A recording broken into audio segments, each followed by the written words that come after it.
Okay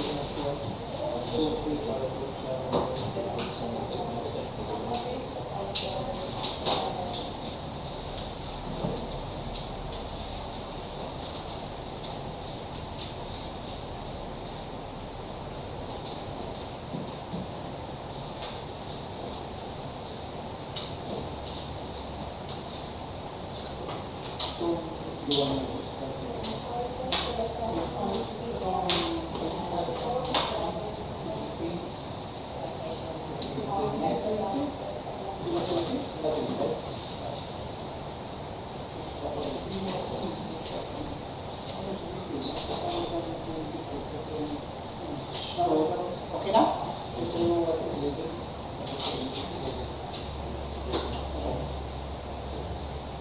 Good morning to each and everyone. Today, February 28, 2024, we are going to have the pre-bid conference for 5 civil works projects to be implemented this year and 1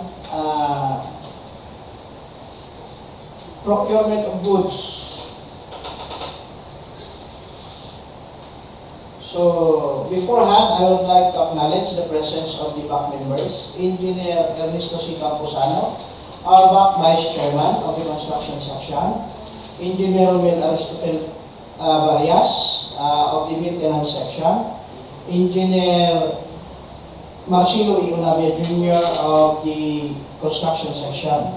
We have also here Ms. Pichit Natividad Chato from the Procurement Unit, the acting head of the Procurement Unit, Engineer April Robijoy Anticristo, our BAC Secretariat, Ms. P.K. Ramos, our BAC TWG, Engineer Yusuf Adam, and the head of the BAC TWG, Engineer Noah May Guerra Bautista. We have also here from our IT support, Mr. Fahad. And I believe we have a visitor. Ma'am, kindly introduce yourself and what firm you are representing.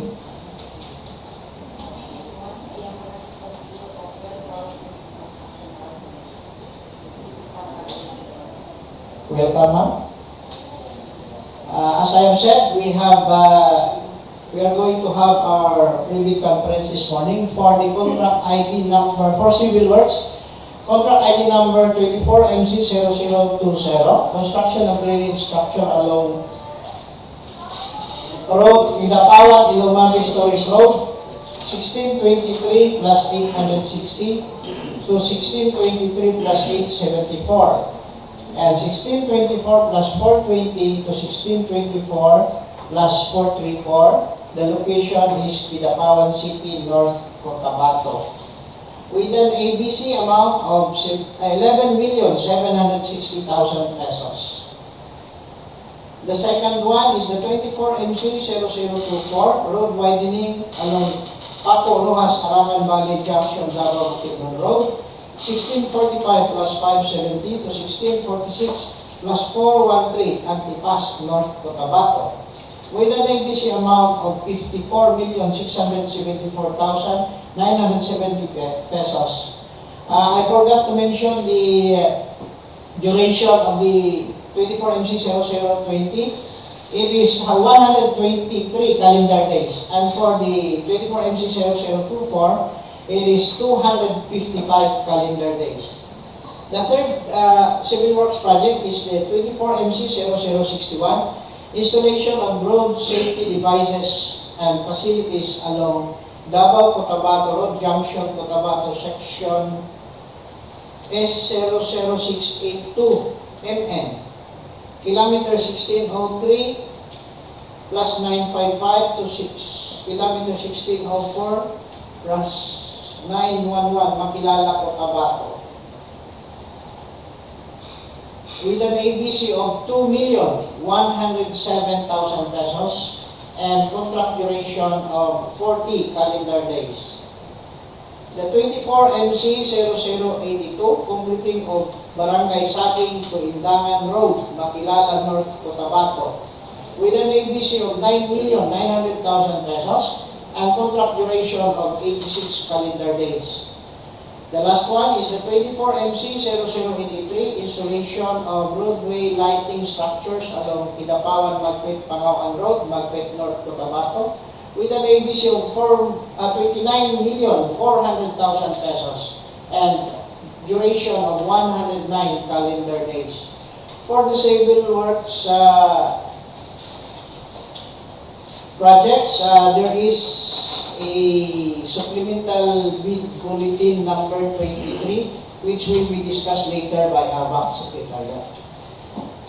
And for the procurement of goods, we have this 23 GMC 0163, purchase of equipment and various tools for use in maintenance of basic highway maintenance, BHME, with an ABC amount of 1,999,339 pesos.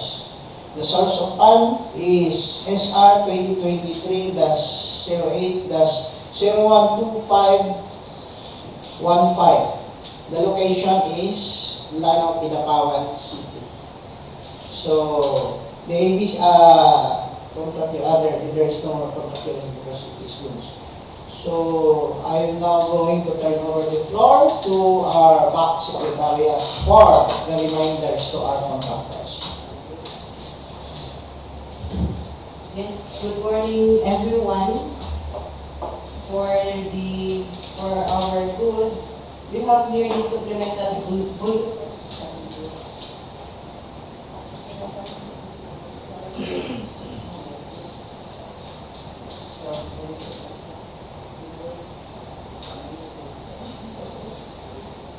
Okay, these are for civil works rather. So we have here the technical component and the documents for financial component of the bid to be submitted by the bidders. For the technical component, we have the updated certificate of field chefs registration and membership. If not enrolled in the CWA, updated PICAM license and registration, the statement of all ongoing government and private contracts, single largest completed contract, the FCC computation, the statement of total assets and liabilities, the audited financial statement, if the joint venture with special pickup license and joint venture agreement, if applicable, if already enrolled in the CWA, eligibility documents to be updated, if any. We have the bid security, the project requirements as to organizational chart for the contract, list of contractors' key personnel, list of major equipment. We also have the omnibus statement and the certification as to key personnel for DEO number 9 series of 2012. So those are for our technical component. And for the financial, we have the bid form, bid prices and the bill of quantities, the detailed estimates, and the cash flow by quarter. We also have the following reminders to our bidders. The certificate of field chefs registration shall be updated with the current and updated Class A eligibility documents covered by Section 8.5.2 of the 2016 revised IRR of RA 9184. Example, the registration certificate, the mayor's or business permit, tax clearance, pickup license and registration, and the audited financial statements. If these documents are not updated, otherwise shall result in the automatic suspension of the validity of its certificate of revenue registration and membership as per GPPB Resolution number 15-2021. Second, as assigned to key personnel of the contractor that it is indicated under the bid data sheet of the bidding documents that he or she must be different person assigned in the contract to be bid and not the same person holding its key position. That the RCID and the tax ID of the key personnel must be updated in clear copy. GPPB Resolution number 16-2020, approving the circular of the guidelines in the preparation of the simplified bidding documents for goods and infrastructure projects and submission of the required forms for the procurement of goods, infrastructure projects, and consulting services with related amendments to the 2016 revised IRR of RA 9184. The required forms are already included in the bidding documents. Example, the omnibus equipment has 10 statements. DO number 36 series of 2015 dated March 11, 2015, the disclosure of ongoing contracts by prospective bidders for DPWH infrastructure contracts. The bidder shall use the form DPWH-J. This is a statement of all its ongoing and completed government and private contracts, including contracts awarded but not yet started, if any, whether or not similar in nature and complexity to the contract to be bid within the period provided in the bidding documents. Non-compliance with the provisions of this order shall make the concerned bidders liable to the penalties under Section 65.3 of RA 984-IRR and to the administrative sanctions under Section 69 of RA 984-IRR. I know the bidders are already familiar with this form. Fifth, the DO number 17 series of 2015 dated February 12, 2015. Three-strike policy in the procurement of contracts for infrastructure works, goods, and consulting services. Any violations without valid reasons will be sanctioned. Section 69.1I. All other acts that tend to defeat the purpose of competitive bidding, such as habitually withdrawing from bidding, submitting late bids, or patently insufficient bid for at least 3 times within a year, except for valid reasons. Patently insufficient, such as no signature of documents, less than 120 CD bid validity, the amount required or bid security, the omnibus statement has 10 statements, and the dry sealed notary public. Bidder is reminded to diligently review, scrutinize the documents to avoid any violations. Department Order number 87, series of 2020, the electronic submission and receipt of bids for the procurement of civil works contracts. Department Order number 11, series of 2017, inclusion of the minimum materials testing equipment in the technical component of the bid. Department Order number 9, series of 2012, the technical requirements for civil works projects for public bidding. Under item number 6, which states, if a proposed bid technical personnel is an employee of the bidder and working on another project at the time of the bidding shall submit a certification. 1. The personnel will be pulled out from the ongoing project once the bidder is awarded the contract. And 2. He or she will be replaced with another person with equal or better qualifications as certified by the head of the implementing office. Under item number 7, the bidder may propose a key technical personnel who is not its employee, provided that the said personnel is required to submit a certification that he or she will work for the bidder if it is awarded a contract under bidding. The certification under item number 6 or 7 shall be included in the first envelope of the sealed bid. For the memorandum dated March 6, 2023, issued by Secretary Manuel M. Bunoan, with the subject, reiteration of department policies, issuances on the sale of bidding documents, and enrollment in the civil works applications prior bidding. Particularly item number 1 that states, in accordance with the department's citizen charter and a numbered memorandum dated December 27, 2021, only the following documents are required from prospective bidders prior the sale of bidding documents. A.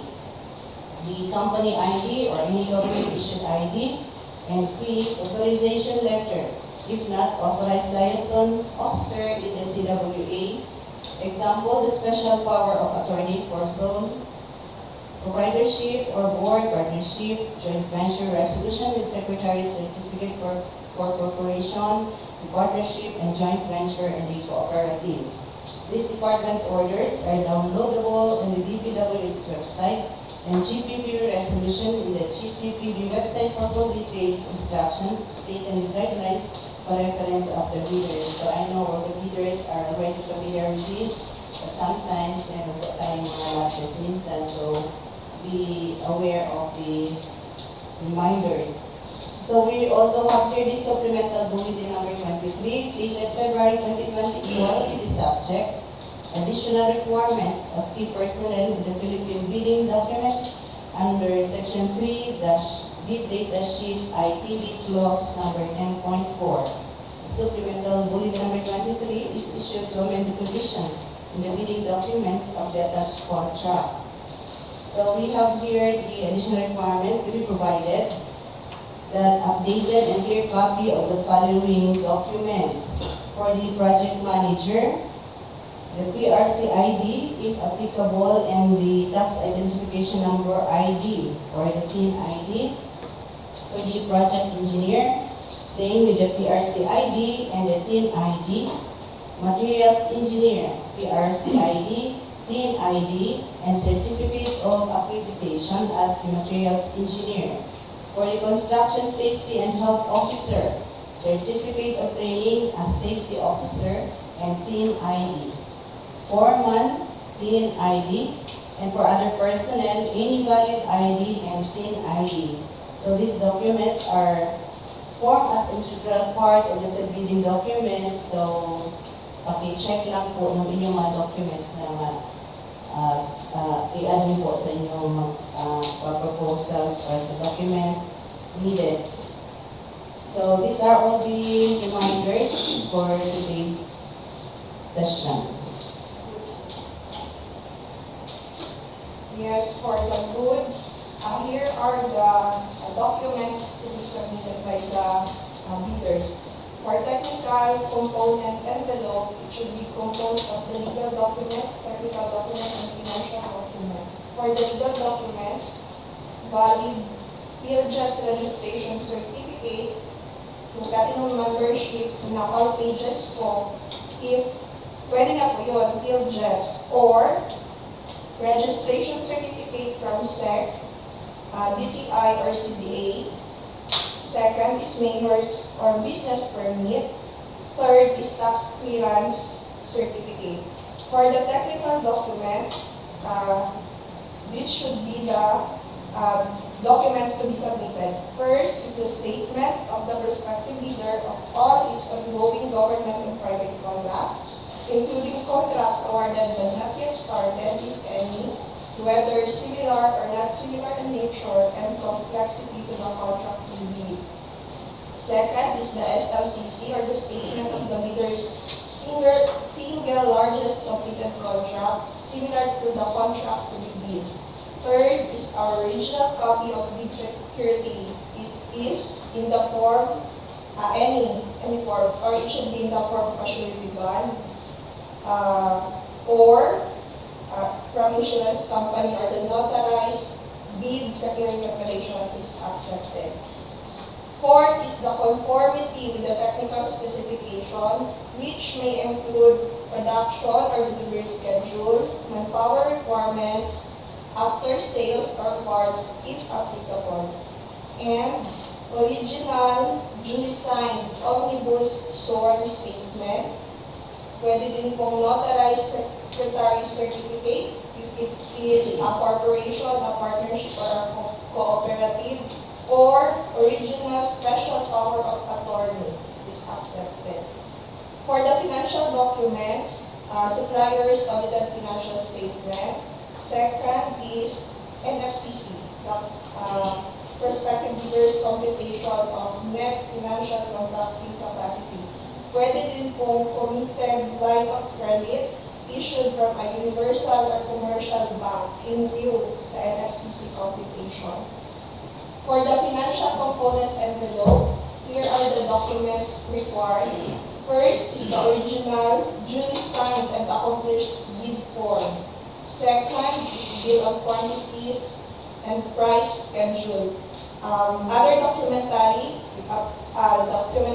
requirement, if applicable, is yun pong certification from the relevant government office of their country stating that the Filipinos are allowed to participate in government procurement activities for the same item or product, and certification from DTI if the bidder claims preference as a domestic bidder or domestic entity. If applicable lang po yun, pero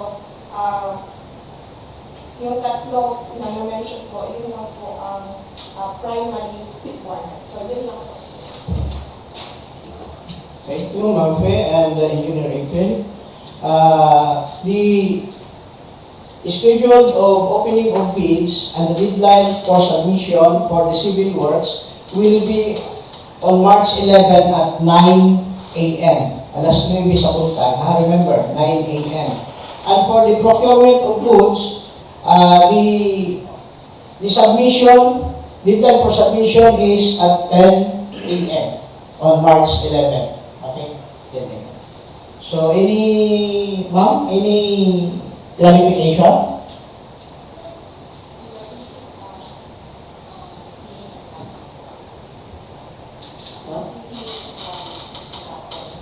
Sealing and tabbing. Okay, ma'am, April.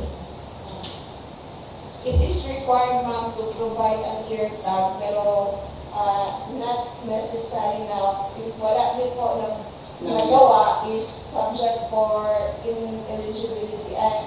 Ano ba? Tama ba? Non-compliance. Non-compliance. It is not subject for non-compliance. Pero we are hoping na i-ear tag po for our faster review sa documents po. Opo. Ma'am, as based po doon sa ating na-publish na bidding documents po, included po doon ang mga documents na may checklist po doon na ilang copy, yun po ang tanong ni ma'am. We require 2 copies, original copy and 1 copy of the original. Yes po. Stated po doon sa invitation sa bid po namin. Any other concern? Any other reminders and announcement? Hearing none, I declare this pre-bid conference this morning adjourned. Thank you so much. God bless us all.